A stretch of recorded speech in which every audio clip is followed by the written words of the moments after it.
আমরা বেশ আছি? আমরা কি ভালো থাকতে পারি? আমরা কি ভালো থাকতে পারি বন্ধুগণ?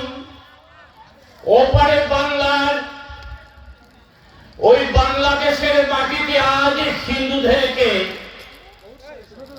ঘর থেকে টেনে বের করা হচ্ছে, তাদেরকে অত্যাচারিত করা হচ্ছে, লাঞ্ছিত করা হচ্ছে, মা বোনদের বিবস্ত্র করা হচ্ছে, বিবস্ত্র করে মা বোনদের ধর্ষণ করা হচ্ছে, মন্দির ভেঙে ফেলে দেওয়া হচ্ছে, আমাদের সাধু সন্তদেরকে গ্রেফতার করা হচ্ছে, মায়েদের স্তনে জ্বলন্ত সিগারেট লাগিয়ে দেওয়া হচ্ছে, মায়েদের গোপন অঙ্গে জ্বলন্ত সিগারেট ঢুকিয়ে দেওয়া হচ্ছে। তারপর কি আপনারা বলবেন ভালো আছি? ভালো নেই বন্ধুগণ। আজ ভারত ভালো নেই। আপনারা কৈলাসরের মানুষ ভালো নেই, আসামের মানুষ ভালো নেই, গুজরাটের মানুষ, ভারতের কোথাও মানুষ ভালো নেই। শুধু কি ভারতের মানুষ, বিশ্বের যেখানে যেখানে মানুষ আছেন, যারা নিজেদেরকে মানুষ বলে বাঁধেন, তারা কেউ ভালো নেই। কিরকম ভালো থাকবে বলুন? একটা আস্ত দেশে, তারা বলে গণতান্ত্রিক দেশ, সেই গণতান্ত্রিক দেশে গণতন্ত্রের সমস্ত মর্যাদাকে ভূলুণ্ঠিত করে একটা সন্ত্রাস চলছে। এই প্রসঙ্গে একটি ঘটনার দিকে যায়। আজ 10 ডিসেম্বর, আর 20টা দিন পরে ডিসেম্বরের শেষ তারিখে লন্ডন শহরের টেমস নদীর পাড়ে, লন্ডন শহরের একটা প্রধান নদী হচ্ছে টেমস নদী, সেই টেমস নদীর পাড়ে 31 ডিসেম্বর রাত 12টার পর আলোয় আলোক উজ্জ্বল হবে। ওই টেমস নদীর ওপারে আলোর খেলা শুরু হবে। আলোর খেলা যখন শুরু হবে তখন বাজি ফুটতে ফুটতে আকাশে উঠে গিয়ে নানান খেলা চলতে গিয়ে এক সময় ভেসে উঠবে হ্যাপি নিউ ইয়ার 2025।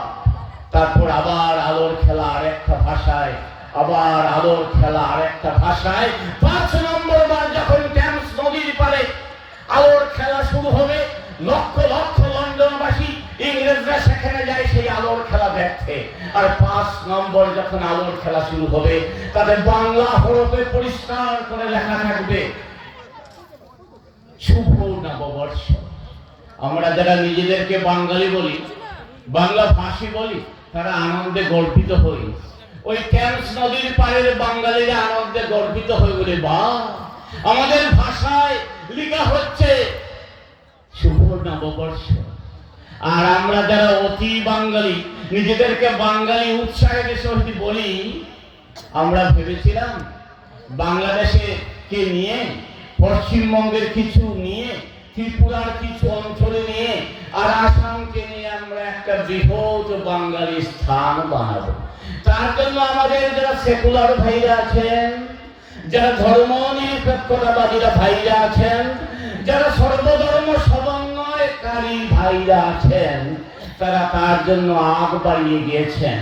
তারা তার জন্য অনেক কাঠখড় খুঁড়িয়েছেন, চেষ্টা করেছেন যাতে স্বাধীন একটা বাঙালি স্থান তৈরি করা যায়।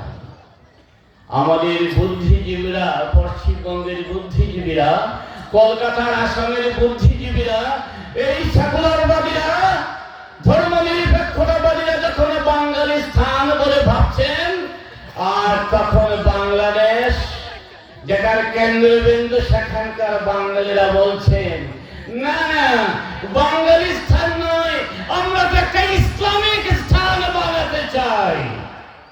একটা বৃহৎ ইসলামিক স্থান, কলকাতা, বেঙ্গল, ত্রিপুরা, আসাম নিয়ে একটা ইসলামিক স্থান।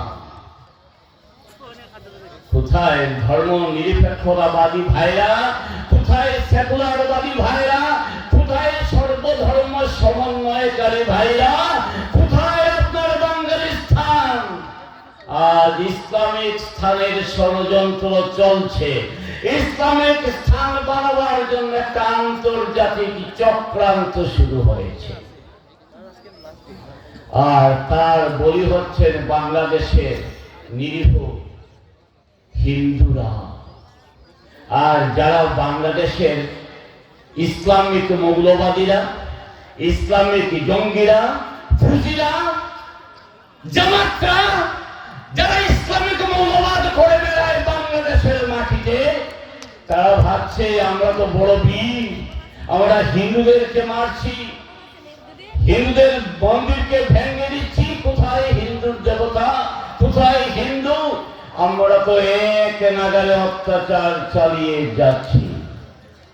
আরে তোরা তো ভীরু, বাংলাদেশের প্রত্যেকটা ইসলামিক উগ্রপন্থী হচ্ছে একটা ভীরু কাপুরুষের দল। আমি বলে দিচ্ছি কেমন করে তোরা ভীরু কাপুরুষ। বাংলাদেশের প্রত্যেকটা হুজি জামাত এক একটা ভীরু, এক একটা কাপুরুষ, এক একটা চৈন যুবকেরা এরা।